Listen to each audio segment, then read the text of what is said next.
I tightened my grip on the glass of water, my knuckles white, as the words left Eric's mouth. It's simple, my brother-in-law said.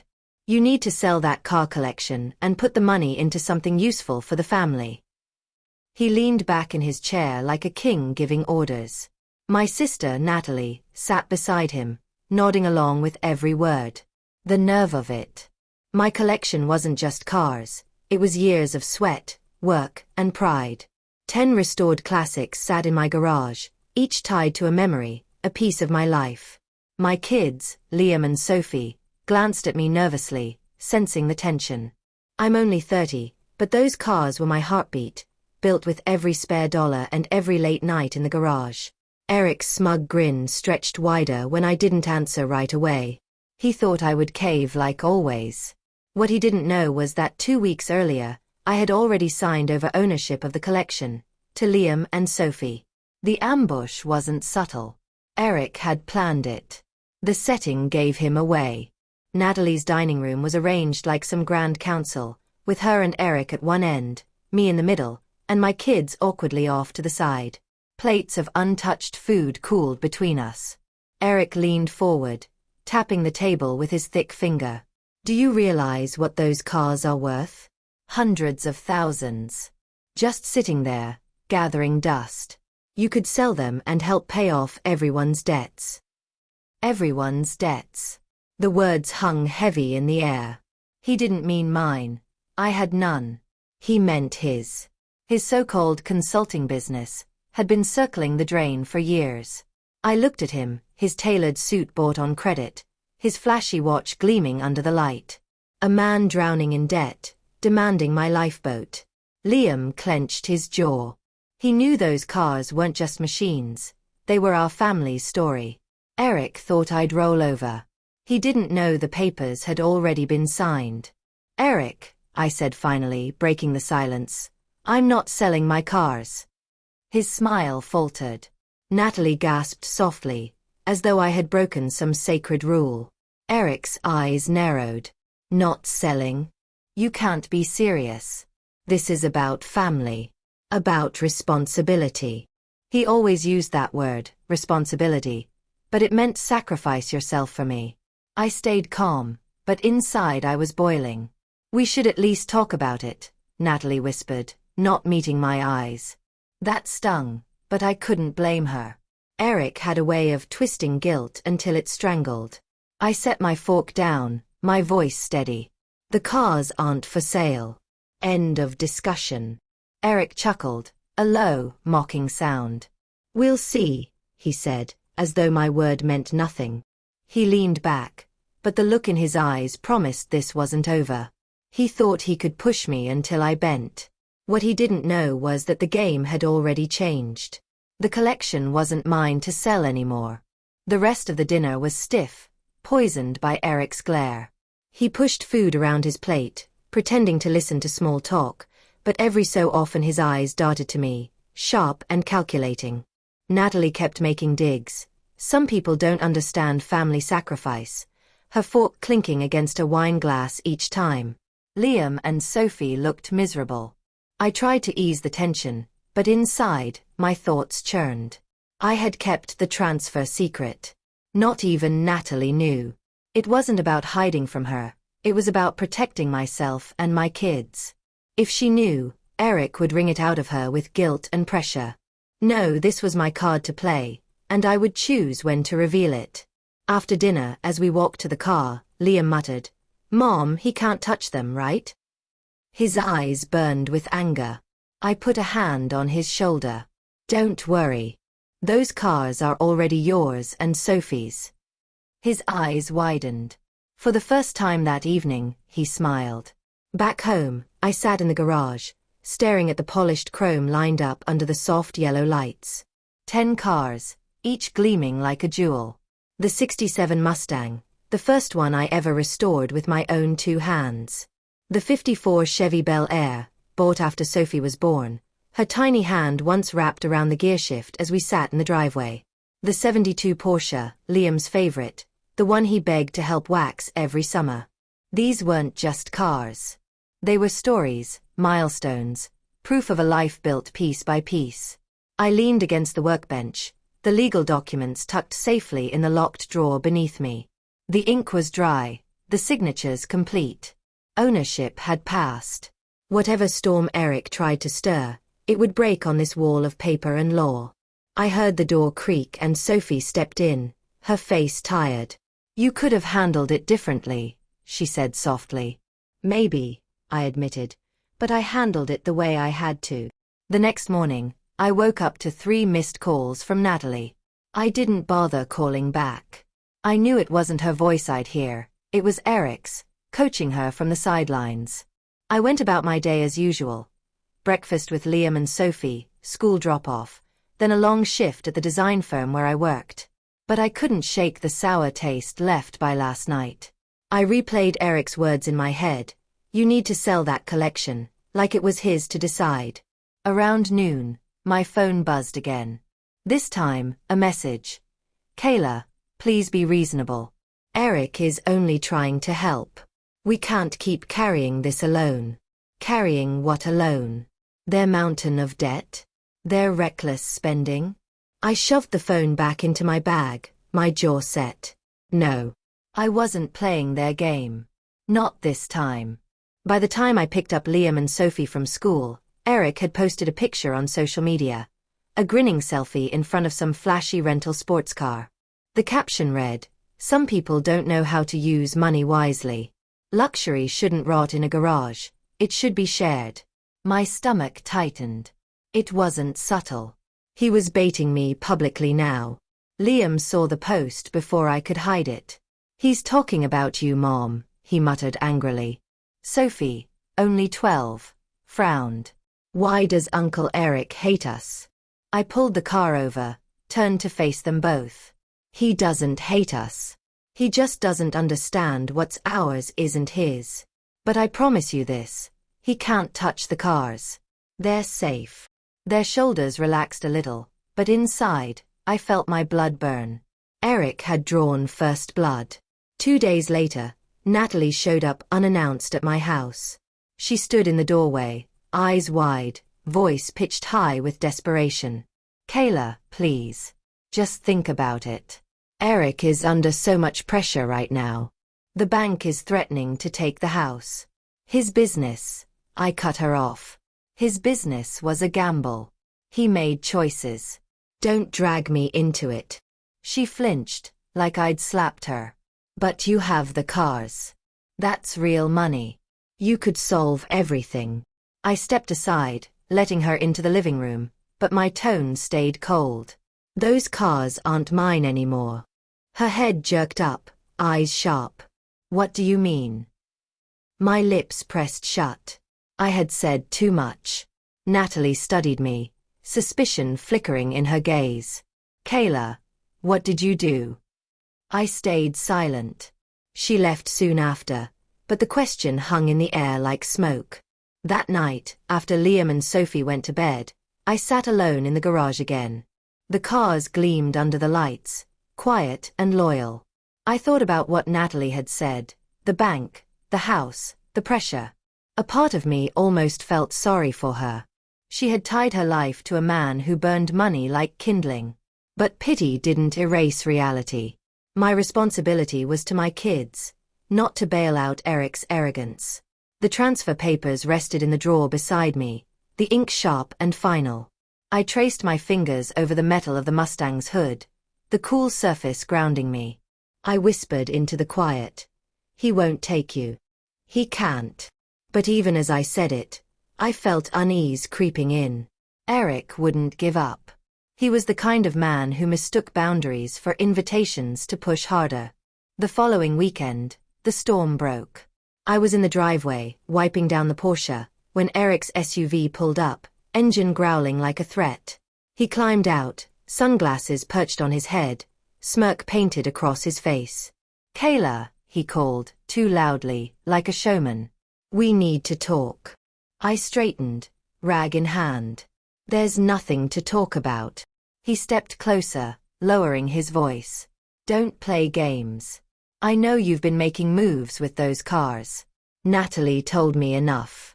If you think you can hide them from me, you're wrong. My chest tightened. Natalie. Of course she'd run back to him with half-truths. Eric leaned in, his smile gone now, his words sharp as glass. Sell them. Or I'll make sure you regret it. My hands trembled, but I forced my voice steady. They're not yours to take, Eric. Not now. Not ever. By Monday, the phone calls began. First my mother, her voice tight with worry. Kayla, I heard you're refusing to help Natalie and Eric. Is that true? I pressed the phone against my ear, stunned. Where did you hear that? Eric called last night, she said quickly. He said you're sitting on wealth while your own sister might lose her home. Kayla, family is family. My pulse pounded. Of course Eric had gotten to her. Mom, I said slowly, those cars are mine. They aren't his lifeline. Natalie married him, and his debts are his choices. Silence crackled on the other end before she sighed, disappointed. You've changed, Kayla. She hung up before I could respond. I sat there at the kitchen table, my kids eating cereal beside me, fury simmering. Eric wasn't just pushing me. He was turning my own family against me. That evening, my uncle called. Then my cousin. Each conversation was the same script. Eric says you're letting Natalie drown while you sit on a fortune. Each word was meant to guilt me, to paint me as selfish. By the time I hung up, my head throbbed. Liam found me in the garage, sitting on the workbench, staring at the cars like they were my only allies. They don't understand, I muttered. They only hear his version. Liam, just 15 but sharper than most adults, put a hand on my shoulder. Then tell them yours. Show them the truth. His words cut through my haze. He was right. I had proof, documents, invoices, years of effort. Eric thrived in shadows, twisting whispers. I needed to bring everything into the light. But a part of me hesitated. Exposing him meant war. The next family dinner was the battleground Eric chose. I should have declined, but Natalie begged me to come. It'll just be us, she promised. I arrived with Liam and Sophie in tow, heart pounding. The moment we stepped inside, my stomach dropped. Not just Natalie and Eric, but my parents, my uncle, my cousin. A full audience. Eric grinned from across the table, arms spread like a preacher about to deliver a sermon. Glad you could make it, Kayla. We've been talking about your situation. My cheeks flushed hot. My situation. Yes, he said smoothly. You are hoarding cars while family struggles. He gestured to the room. Everyone agrees. It's time you do the right thing.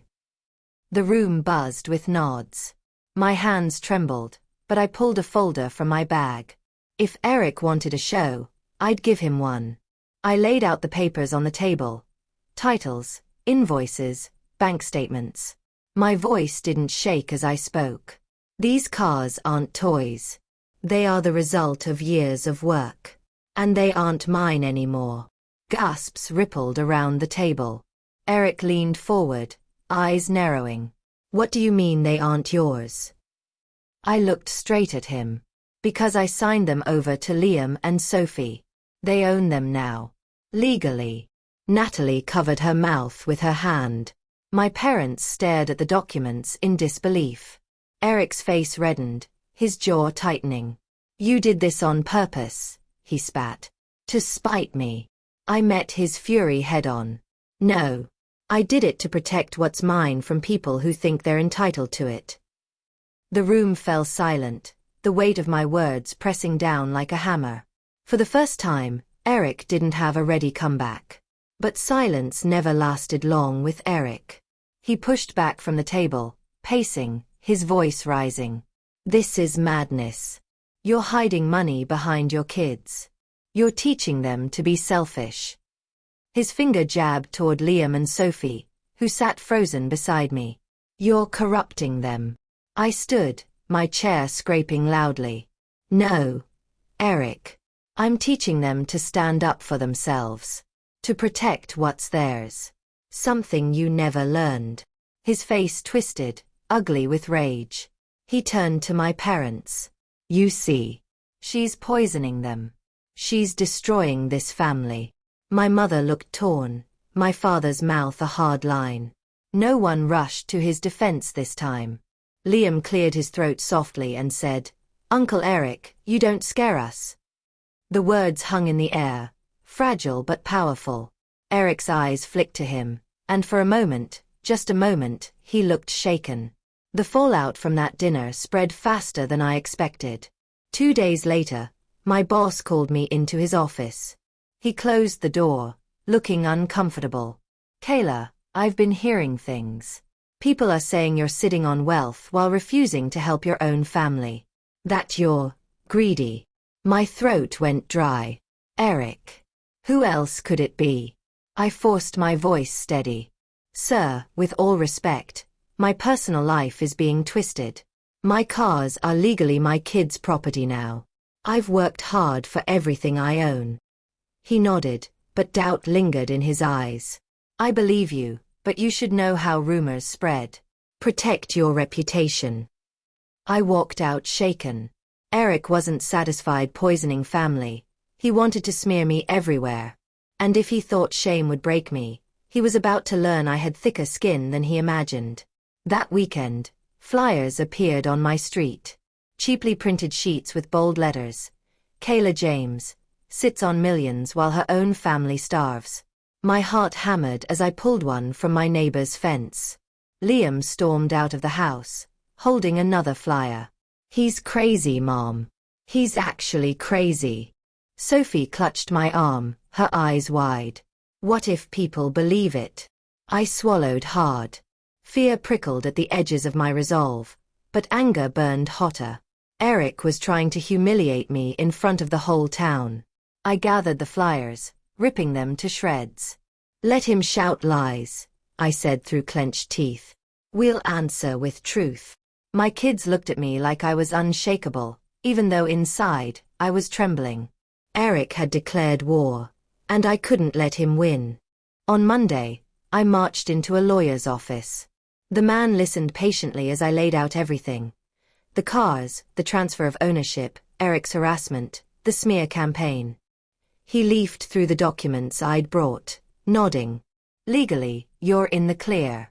Your kids own those vehicles outright. But if this continues, we can file a harassment order. And if he's spreading defamatory statements, that's grounds for legal action too. Relief washed through me, steady and cool. For the first time, I had backup stronger than words. I left the office with a folder of paperwork in my bag and a renewed fire in my chest.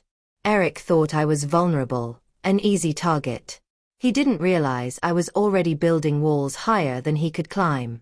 When Eric showed up at my driveway again, sunglasses glinting, his swagger back in place, I didn't flinch. He sneered at the cars lined up like soldiers behind me. So, you're hiding behind lawyers now? Typical. I crossed my arms. No, Eric. I'm standing up to a bully. There's a difference. He stepped closer, lowering his voice. You can't protect them forever, Kayla. Kids make mistakes. What if one of them sells? Or crashes one? His words dripped poison, but I didn't back down. Even if they did, it would still be their choice. Not yours. He smirked, but his eyes flickered with something new, doubt. He realized his grip was slipping. And as he drove away, tires squealing, I knew the next move he made would be his most desperate yet. That move came a week later. A local blogger posted an article, Selfish Sister Keeps Cars While Family Faces Foreclosure. The piece was dripping with Eric's language, his spin. Photos of my garage, taken from the street, splashed across the page. My phone buzzed non-stop with messages from coworkers, neighbors, even strangers. Some offered support. Others hurled insults. Sophie cried that night, burying her face into my chest. Why is he doing this to us, Mom? I stroked her hair, anger and protectiveness boiling inside me. Because he's desperate. And desperate people lash out. Liam's voice was steady, though his hands shook. Then we fight back. We show everyone who he really is. I kissed the top of his head. Yes, I whispered. It's time the world saw Eric for what he is. The next morning, I woke to a knock on the door. It was my neighbor, Mr. Clark, holding a printed copy of that article. He looked concerned. Kayla, I know you're a good person, but people are talking. You might want to defend yourself publicly. His words stuck with me all day. That evening, I sat at the kitchen table with Liam and Sophie, staring at the pile of flyers and articles Eric had spread. Mom, Liam said firmly, let's fight him with the truth. Post the documents. Show everyone the cars belong to us. Sophie nodded eagerly. Yes, let's tell our story, not his. I hesitated. Putting my kids in the spotlight wasn't my first choice. But then I realized, it was the only way to shut Eric down. He wanted whispers in the dark. We would shine a light. The next week, I made a post on social media. No drama, no mudslinging. Just a simple photo of me, Liam, and Sophie in the garage, standing proudly beside the cars. The caption read, "These cars belong to my children. They are not for sale. Family should be built on love, not demands." I attached copies of the signed ownership documents, redacting personal info but leaving enough to prove the truth. Within hours, the post spread like wildfire. Comments poured in, support, outrage at Eric, admiration for standing firm. "Good for you, Kayla," one said. "Don't let greedy relatives bully you." Another, "Those kids are lucky to have a mom who protects them." For once, the narrative wasn't his. It was mine. And Eric hated losing control. That evening, my phone rang. It was Eric. His voice was sharp, trembling with rage. "You think you're clever? Posting documents online? Making me look like the bad guy?" I stayed calm. "You did that yourself, Eric. I just showed the truth." He laughed bitterly. "You'll regret this." Then the line went dead. I stood there, heart pounding, but also strangely relieved. He was unraveling, his threats sounding emptier by the day. Moments later, Natalie texted me. "I'm sorry. I didn't know it would go this far." My chest tightened. She had chosen to enable him, yes, but maybe she was finally seeing the cracks. Maybe she was realizing the man she defended was dragging her down with him. The next blow didn't come from Eric, but from Natalie. She showed up at my house, tears streaking her face. "Kayla, I can't do this anymore. He's destroying us. The bank is closing in, and he's blaming you for everything." She clutched my arm. I should have stood up to him sooner. For the first time, I saw her clearly, not just my sister, but a woman trapped in his storm. I pulled her into a hug. "It's not too late. But you have to decide for yourself. You can't let him drag you any further." She nodded weakly. "I think I'm leaving him." My heart ached for her, but also lifted. Maybe something good could come out of this mess after all. Eric wanted to break me. Instead, he was losing the people closest to him. Weeks later, the noise died down. The article was forgotten, the flyers gone. Eric had gone silent, his empire of lies crumbling. Natalie moved in with a friend, slowly piecing her life back together. My parents, once swayed by Eric's guilt trips, called to apologize. "We should have trusted you, Kayla," my mother admitted softly. "You did the right thing." I looked out at the garage, where Liam and Sophie polished the Mustang, laughing together. The cars gleamed brighter than ever, not because of the chrome, but because of what they represented: strength, unity, legacy. Eric had tried to steal them, to use them as leverage. But instead, they became a shield for my family. I closed my eyes, exhaling. The storm had passed. And I had kept my promise, to protect what was ours.